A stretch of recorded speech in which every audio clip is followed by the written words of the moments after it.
Are you fan of rom com series? क्योंकि आज की सीरीज इसी पे बेस्ड है। सॉरी नॉट सॉरी कैसी है और क्या स्टोरी है इसकी, जानेंगे सब आगे वीडियो। लेकिन शुरुआत करने से पहले हेलो वेलकम, मैं हूं डॉली, मैं आपका स्वागत करती हूँ मेरे चैनल बिंदास बनती बोल पे। और अगर आप न्यू है मेरे चैनल पर तो वीडियो को लाइक करके सब्सक्राइब करना बिल्कुल ना भूलें। ये स्टोरी है जी सॉन्ग ई की, जो सिंगल है लीगली बट नॉट सोशली। दरअसल सॉन्गी ने ऑफिशियल मैरिज के एक वीक पहले अपनी शादी को रजिस्टर कर दिया था होम लोन लेने के लिए। और ये न्यू घर लेने के बाद उसका जो होने वाला फियांसे होता है वो उसी घर में रहता है, बट वो अपने पेरेंट्स के साथ रहती थी और उसकी जॉब भी किसी दूसरे शहर में थी। बट शादी के पहले वो अपने फियांसे के पास उसे सरप्राइज देने के लिए अपने ही फ्लैट में जाती, तो वो उससे उसकी एक्स गर्लफ्रेंड के साथ देख लेती और डिसाइड करती है कि अब वो शादी नहीं करेगी। अब क्योंकि ये लव मैरिज थी तो पहले उसको अपने पेरेंट्स को मनाने में बहुत टाइम लग गया, बहुत मुश्किल से वो राजी हुई। और अब फाइनली जब वो डिवोर्स के लिए बोल रही तो उसके पेरेंट्स बिल्कुल ही मना कर रहे, हमें इतनी मुश्किल से उसको कंसीडर करने में इतना टाइम लग गया और अभी तुम डिवोर्स लेना चाहती हो। जब शादी के सारे कार्ड्स डिस्ट्रीब्यूट हो चुके हैं और शादी के एक हफ्ते पहले कौन अपनी शादी तोड़ता है। और इसके बाद उसके पेरेंट्स उसे बहुत ज्यादा सुनाने लगते हैं, लेकिन वो फिर भी किसी को सच नहीं बताती है कि क्या हुआ एक्चुअल में उसके साथ, और सारा ब्लेम अपने ऊपर ले लेती है और अपने पेरेंट्स से उसके टर्म्स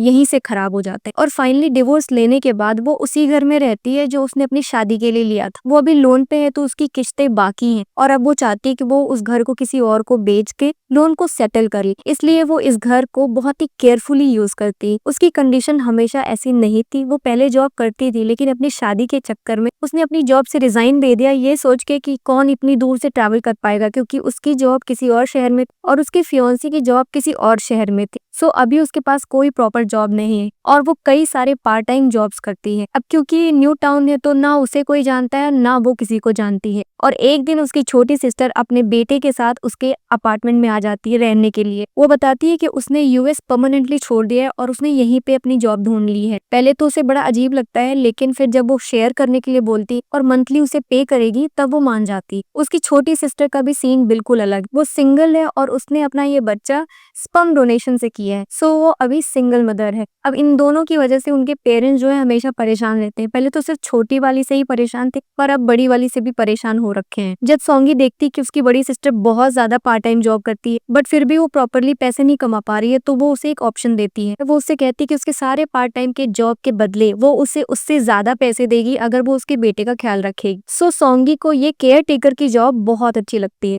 और फाइनली वो उसके बेटे का ख्याल रखना शुरू करती है एज ए मदर। वो जल्दी सुबह उठती है, उसके लिए ब्रेकफास्ट बनाती है, उसे तैयार करती है, उसे स्कूल लेके जाती है, फिर उसको पार्क ले जाती है और उसके बाद वहां से वापस लेके आती है। फिर उसकी ताइक्वांडो क्लासेस होती हैं। मतलब पूरे दिन वो उसके बेटे का ही ख्याल रखती है। इन सब के बीच में वो जहाँ जहाँ भी जाती है उसको एकदम नए नए लोग मिलते हैं जो बहुत ही ज्यादा उसकी तरफ अट्रैक्ट होते हैं, ये जानने के लिए कि आखिर ये है कौन। जैसे जब वो किंडरगार्टन जाती है तो वहाँ पे सबको ये लगता है कि इतना स्मार्ट बच्चा है, तो उसकी मॉम भी बहुत स्मार्ट होंगी और सबको पता है कि वो न्यूयॉर्क से आया है, तो इस वजह से और उससे सब बात करना चाहते हैं। लेकिन सॉन्गी जानबूझ के सबको अवॉइड करती है। वो ये सोचती है बात से बात बढ़ेगी और मैं इन सब बातों का जवाब नहीं देना चाहती। स्टार्टिंग के कुछ दिन तो वो अवॉइड करने में सक्सेसफुल रहती है, लेकिन वो लेडीज उसका पीछा छोड़ना ही नहीं चाहती। वो तब तक उसे पोक करती रहती है जब तक वो कुछ बोलती नहीं। और फाइनली उसकी मुलाकात एक दिन उसके हाई स्कूल बेस्ट फ्रेंड से होती है, जिससे कई सालों से उसका कोई कॉन्टैक्ट नहीं था। सॉन्गी की लाइफ में कुछ भी प्रॉपर नहीं चल रहा होता है, ना उसके पास प्रॉपर कोई जॉब है, ना प्रॉपर घर है, उसकी लाइफ बिल्कुल भी स्टेबल नहीं। सो वो नहीं चाहती कि कोई भी जाने या कोई ड्रामा क्रिएट हो। वो इतनी ज्यादा इमेज कॉन्शियस हो गई, जब सब लोग उसको मॉम समझते हैं तो वो भी उसी अकॉर्डिंगली एक्ट करने लगती है। और इन सब में उसकी फ्रेंड को थोड़ा डाउट होता है कि उसके बेटे की इंग्लिश बहुत अच्छी है बट इसकी इतनी अच्छी क्यों नहीं है, अगर वो न्यूयॉर्क में रह के आई है तो। और अब सिचुएशन ऐसी हो गई है कि वो खुद को डिस्गाइज करने लगी एज ए मैरिड वुमन। वो किसी के भी क्वेश्चन को क्लैरिफाई नहीं करती है, जो जैसा समझ रहा है उसको वो समझने देती है। वही चोई हाना इस टाउन की टॉक शो है क्योंकि वो वर्किंग है और इसी वजह से सब उसे इगोइस्टिक समझते हैं और यही रीजन है कि कोई उससे फ्रेंडशिप नहीं करना चाहता। लेकिन सॉन्गी से उसकी नजदीकियां लोगों के अंदर क्यूरियोसिटी पैदा कर देती है कि आखिर ये दोनों एक दूसरे को कैसे जानते हैं। एक्चुअली सॉन्गी और हाना 10 सालों तक बेस्ट फ्रेंड थे और फिर उनके बीच में एक इंसिडेंट की वजह से मिसअंडरस्टैंडिंग क्रिएट हो जाती है, जिससे वो एक दूसरे से दूर हो जाते हैं और इनका फिर कोई कांटेक्ट नहीं होता है बहुत सालों। और फाइनली अब जाके वो इतने टाइम के बाद मिले और अब हाना अपनी लाइफ में बहुत ही ज्यादा सक्सेसफुल है और वहाँ के रिचेस्ट अपार्टमेंट में रहती। वही सॉन्गी टोटली ब्रोक हो चुकी है, ना उसकी कोई फैमिली है और ना ही कोई प्रॉपर जॉब। इन दोनों के अलावा एक और मेन कैरेक्टर चा ह्यून यू का, जो एक लॉयर है। और सॉन्गी की मुलाकात उससे एक कॉम्प्लिकेटेड सिचुएशन में होती, जब वो अपने डिवोर्स के लिए स्ट्रगल कर रही होती है और होम लोन से छुटकारा चाहती है।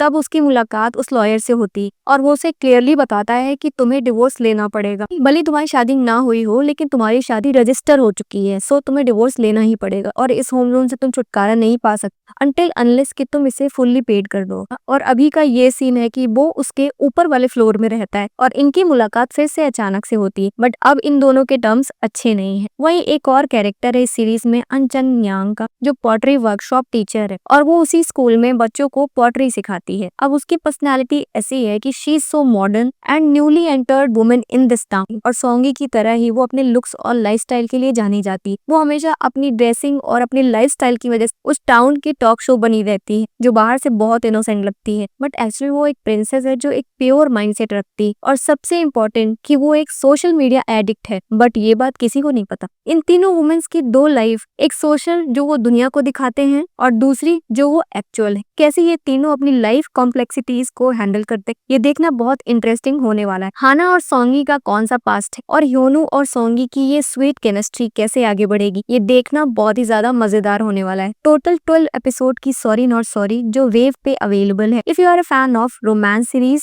If you are a fan of drama series, तो आपको ये सीरीज जरूर चेकआउट करना चाहिए। और अगर आप चाहते हो कि इसकी फुल स्टोरी में एक्सप्लेन करूं तो मुझे मेरे कमेंट सेक्शन में लिख के बताओ फुल स्टोरी। ऐसी और वीडियोस के लिए मेरे चैनल को लाइक करके सब्सक्राइब करना बिल्कुल ना भूलें। That's all for today. Now मिलते हैं नेक्स्ट वीडियो में, तब तक के लिए take care of yourself and keep watching me. Bye bye.